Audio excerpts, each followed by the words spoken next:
Ang Pilipinas ngayon ay inalipin at inapin ang korupsyon at kasinungalingan. Ang ating bayan ay sinasakop ng mga buhayang kahaman. Kaya gising kabataan, tinatawag tayo ng ating inang bayan.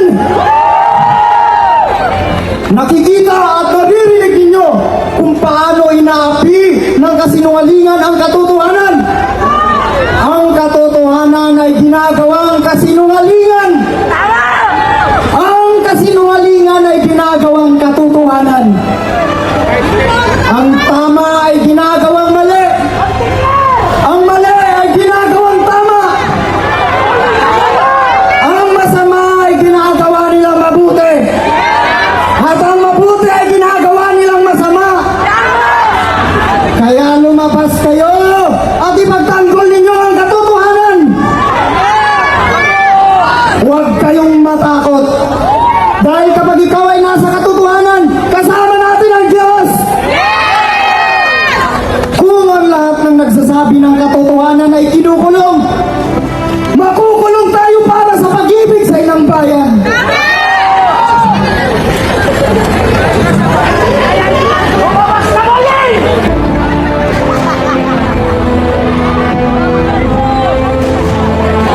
Ito ang bandila ng Pilipinas. Ito ang simbolo ng ating pangarap upang makalaya sa matinding paghihirap. Ito ang simbolo ng pag-aalay ng buhay at dugo para sa pag-ibig sa inang bayan.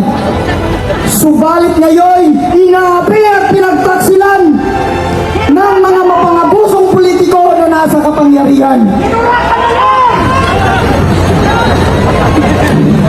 Patawad aking mahal na inang bayan, sapagkat ang mga anak mo hindi nagkakaisa para sa iyong kalayaan. Subalit gaya ng sangawit ng pagmamahal sa bayan, paninindigan natin ang panunumpa sa watawat hanggang kamatayan.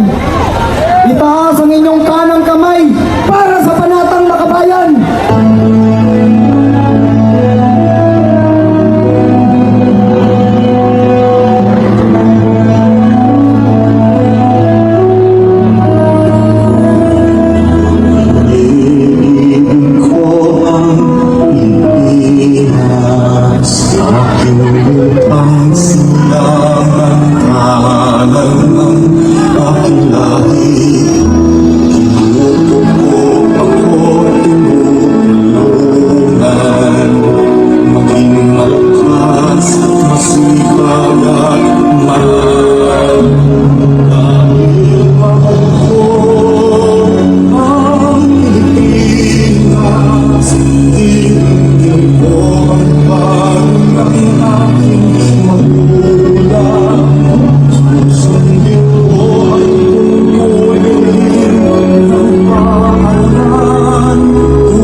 Inalipin at inapin ang korupsyon at kasinungalingan.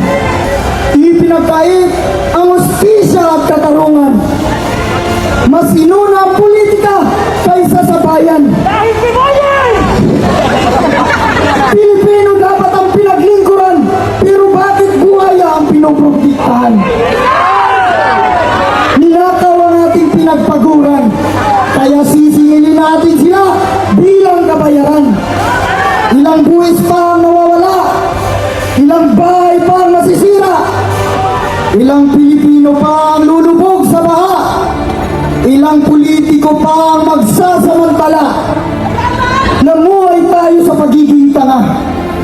Namamalimos tayo sa sarili nating pera. Ang puno kapag nabubulok ay hindi na namumunga. Para tayong pinapaakyat sa bulok na sanga. Katulad ng bayan ko, naghihintay na lang na bumagsak habang nakanganga. Para tayong nag-iimbak ng tubig sa butas na planggana. Katulad ng bayan ko, ang hustisya ay hindi na gumagana. Wala silang malasakit sa kapwa. Ngayon nila makikita ang hustisya at kalayaan na sinisigaw ng bansa. Pinamunuan tayo ng makasarili at mapagpanggap. Tayo ang nagpakahirap, sila ang nagpakasarap. Sa araw na ito, iparamdam din natin sa kanila ang ginawa nilang pagpapahirap. Hindi na gumagana ang demokrasya. Pati ombudsman hawak na ng mga buhaya. Ang pagtitimple ay hindi na kaya. Binababoy nila ang batas. Mga kabataan, tayo na lang ang pag-asa ng Pilipinas. Hindi tayo atras. Pilipinas, nilulod ka sa kahirapan dahil sa pangihigit. Daig pa ang bagyo kung taong bayan ang humagupit. Lalaban tayo ng may pagmamalasakit dahil ang kabayanihan ay pagbubuwis ng buhay ng walang kapalit. Tunay na ang pag-ibig ay hindi nabibili, sapagkat ang pagmamalasakit sa kapwa at sa bayan ay higit pa sa sarili. Sa ngalan ng hukbong sanggatahan ng Republika ng Pilipinas, katahimikan o karapatan, tungkulin o katarungan, kapayapaan o kalayaan, ang buhay ay binubuhay sa bayan, hindi sa politiko na nangapi sa bayan. Bayan ko ang pabayaan o ipaglaban. Ang magmalasakit o walang pakialam. Ang magtagumpay o ang magpaalam. Lahat ng nagprotekta sa korupsyon ay pagtataksil sa bayan. Lahat ng nagtatanggol sa mga magnanakaw ay mananagot sa taong bayan. At ang pinakautak ay nasa Malacanang.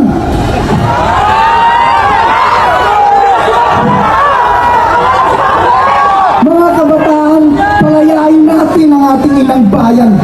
Lalaban tayo para sa bayan. Iligtas natin ang Pilipinas. Ipakita natin ang ating tapang at lakas. Bitbit ang ating watawat.